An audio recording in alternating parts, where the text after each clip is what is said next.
You're listening to the Monday Night Community Show with Daniel on BRFM.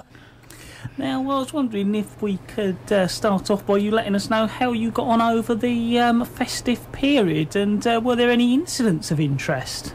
Well, can I just start off by wishing all your listeners a Happy New Year Yes. on behalf of Kent Fire and Rescue. I can quite happily say that we didn't have any significant incidents over the festive period which involved any injury or loss of property, specifically over the Christmas period. So it was quite a safe and a quiet Christmas period for us, although we did have a few near misses. Right. People burning a few things. But no, all told, it was quite a quiet period. But on the build-up to the festive period, you'd have seen in the local press that we had some quite big incidents on the island where we had to draw resources in from outside the local fire service.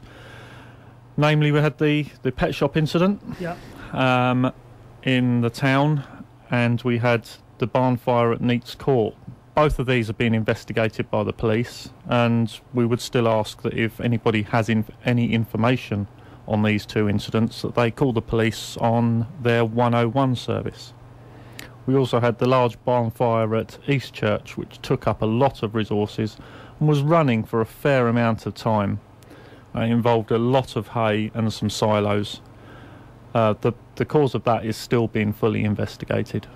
So it was a busy time on the build-up, but overall the Christmas period itself didn't cause too much of an issue. Which is good to hear. Now, the Kent Fire Service is running a winter campaign.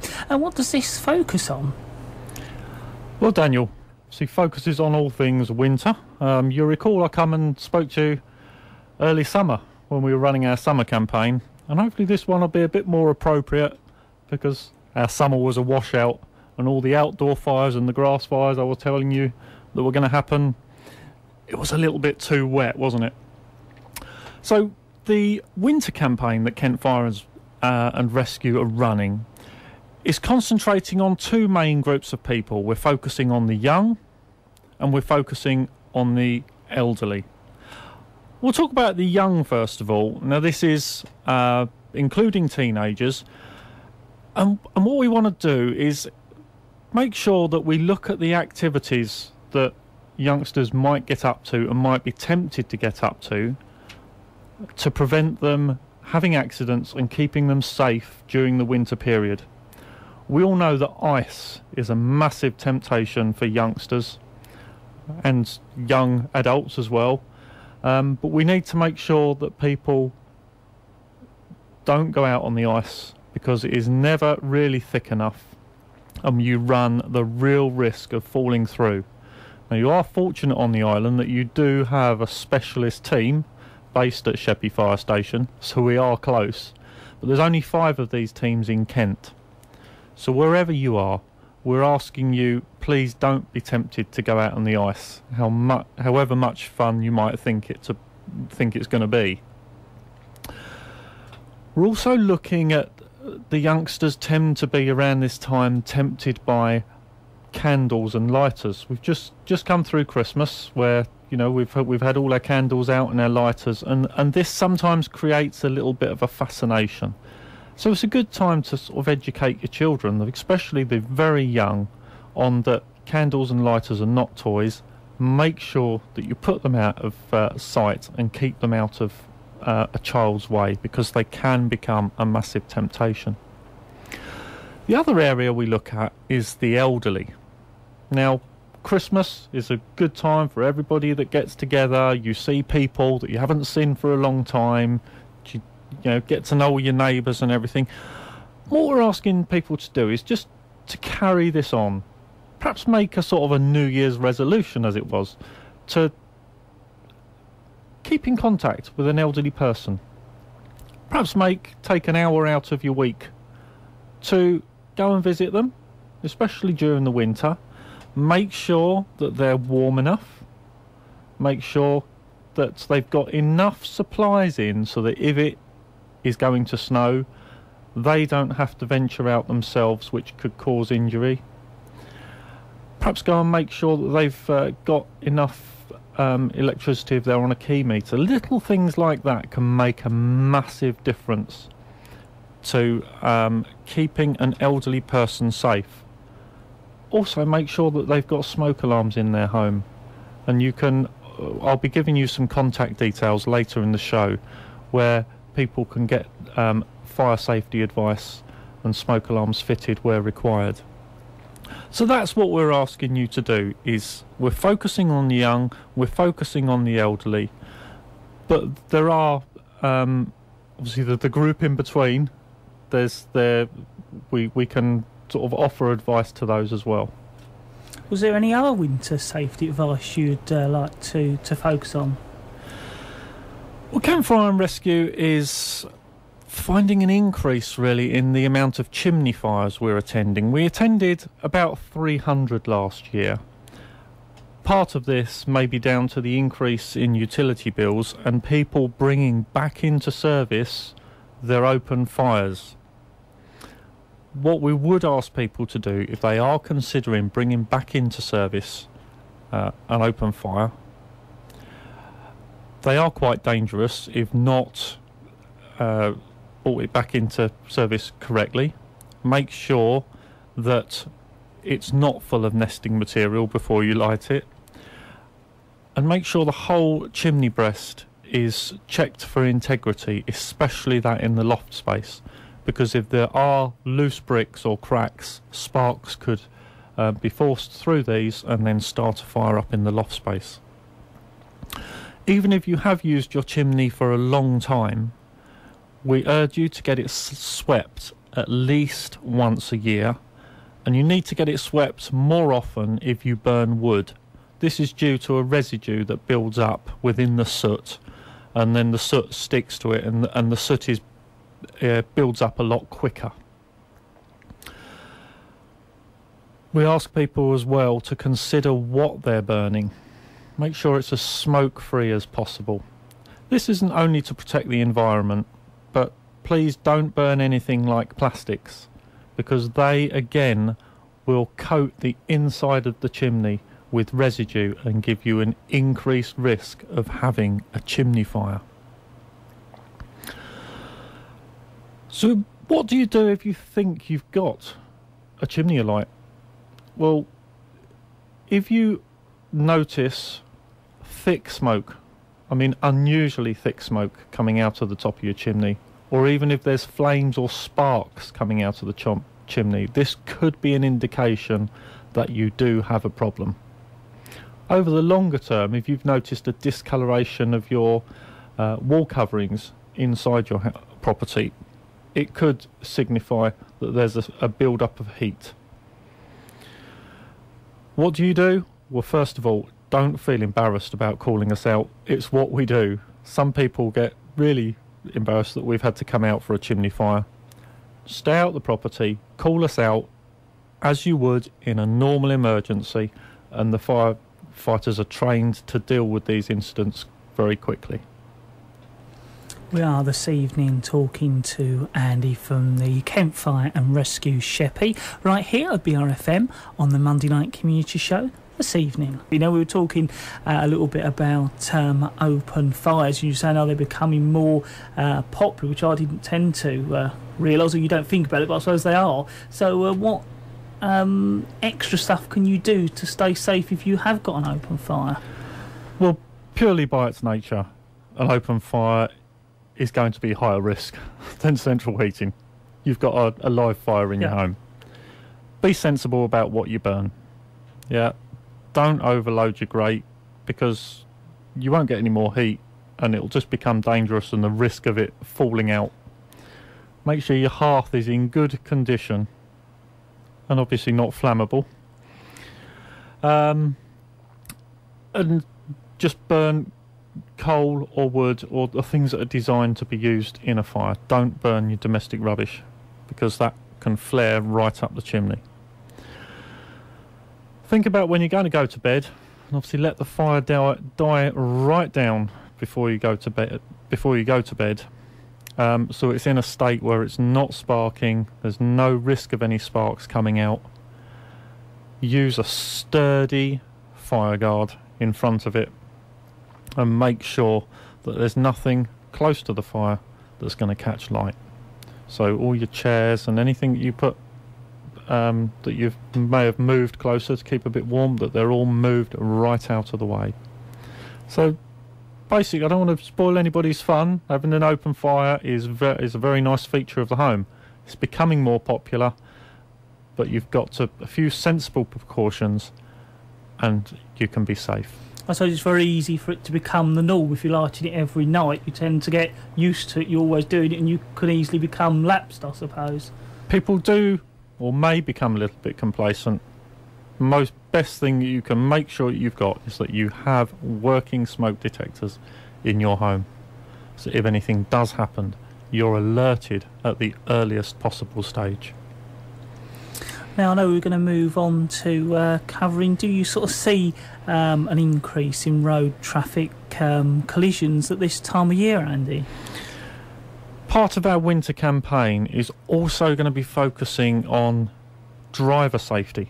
Kent Fire and Rescue, as an organisation, attend an increasing amount of road traffic collisions, and by the nature of the roads in the winter, people may have an increasing risk of having an accident, and that could be from a minor shunt to quite a serious accident travelling at high speed. So we need to focus on looking at preparing your car before you go out.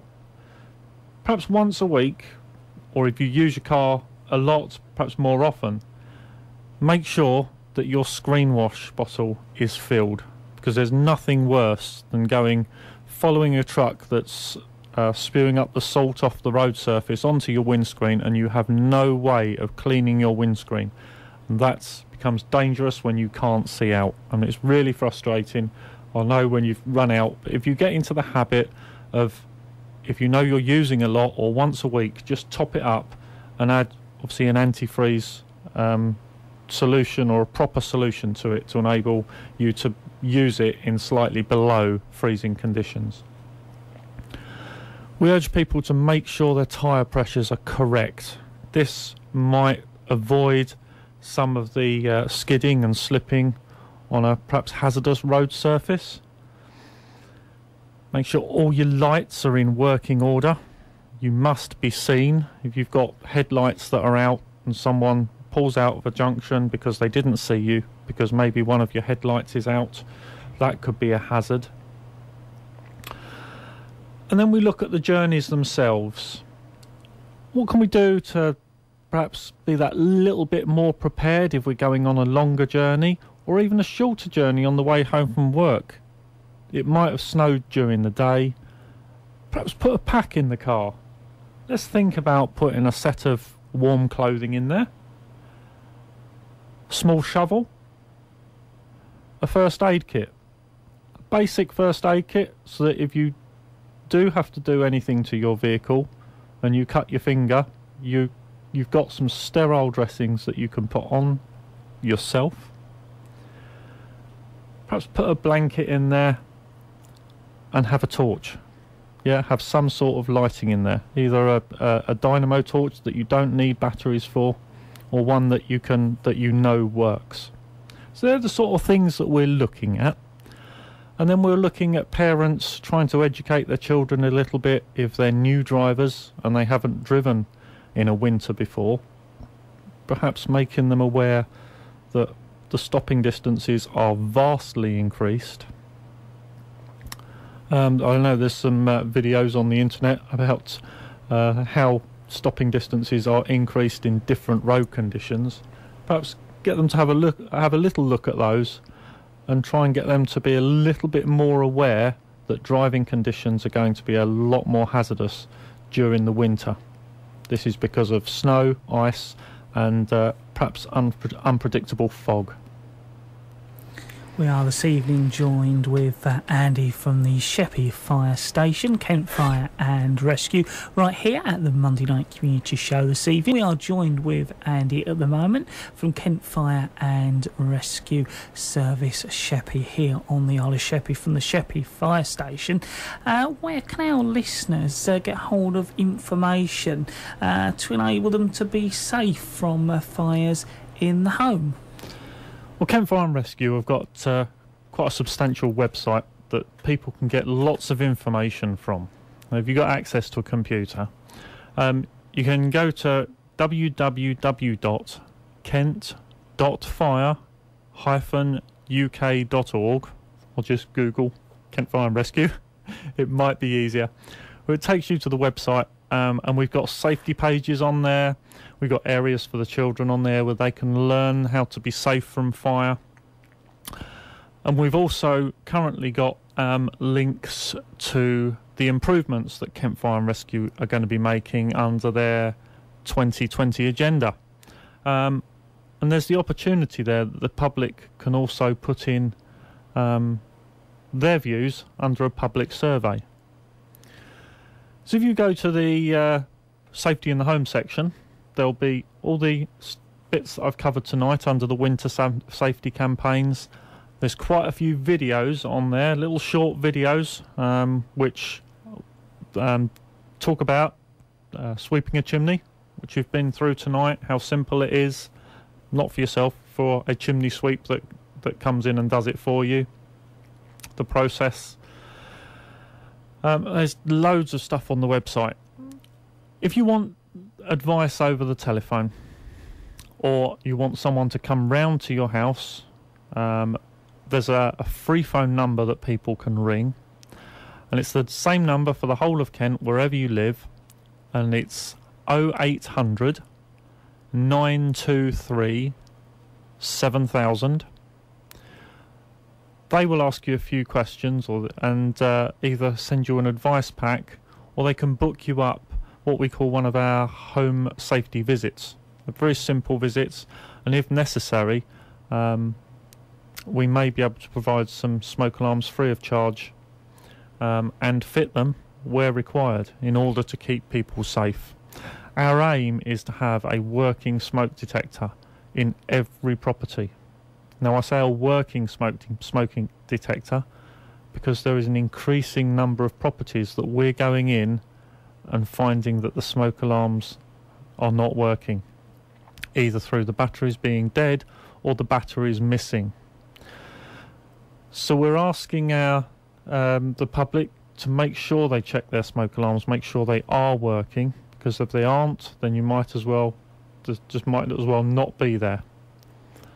Check your batteries are working, and if you get a low battery warning sounding, please don't remove the battery, change it immediately, because once you take the battery out, it gets forgotten and doesn't get put back in. So there's an increasing amount of smoke alarms that aren't working. Let's get all these smoke alarms working properly and get everybody safe from fire. If you want to email our home safety team direct, there's an email address which is home@kent.fire.org. Quite a simple address. The last time I spoke to you talking about recruiting, how did that go? Well, we had some successful applicants from the last recruitment drive. Unfortunately, we've still got some gaps that we wish to fill, so we are recruiting again. This is for on-call firefighters. If you want to find out some more information, it's best that you go straight to the website, pick up the area Work for Us, or you can use the shortened address, which is www.kentfirejobs.org, and that takes you straight to the jobs pages, where you can find out all the details of what being an on-call firefighter entails. Now, this is for Sheppey Fire Station.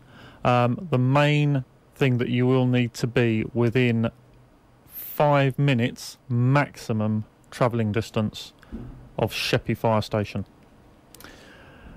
So unfortunately we can't accept people that live in Minster, but if you're in Sheerness, area, then perhaps look at the website and have a look at whether you meet the criteria for being an on-call firefighter. The recruitment runs until the 28th of February. That's when your application has got to be in. So we're going to be running a workshop on the 5th of February. This isn't yet confirmed, but we're looking at the 5th of February for a recruitment workshop to be run from Sheppey Fire Station. That's going to be an evening workshop in order to help people get their applications completed and see what the job entails, to enable them to get their applications in by the 28th of February. So your first move should be to look at the website. The library or the Gateway Centre has free internet access for people, where you can take stuff away, look at what being an on-call firefighter is, because it is a commitment, and make your decision from there. And it's been great to have you along with us here at the Monday Night Community Show. Thank you very much for coming along and giving more safety advice and information to our listeners this evening. Thank you very much for giving me the opportunity to do so. I look forward to seeing you soon.